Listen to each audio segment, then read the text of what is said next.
Je pense que l'école d'urbanisme a déjà fait un excellent travail avec l'Atlas du Grand Paris, où chacun de nous qui habitons la région parisienne a finalement découvert que sans le savoir, il était un grand Parisien et qu'il utilisait un équipement en Seine-Saint-Denis, le lendemain un équipement en Essonne, et il allait aussi parfois dans Paris, enfin il était partout.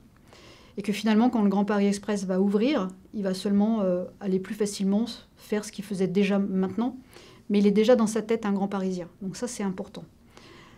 En France, je dirais, on a deux lacunes. La lacune de la ville du quart d'heure qu'on ne sait pas très bien vendre, expliquer, faire fonctionner. Ça commence, hein, on a vu avec la crise justement que le vélo et puis la marche aussi va devenir maintenant les mobilités numéro 1 pour la ville du quart d'heure. Je pense aussi quand on se place maintenant à une échelle internationale, ce qui compte à une échelle mondiale, c'est la ville des 40 millions d'habitants.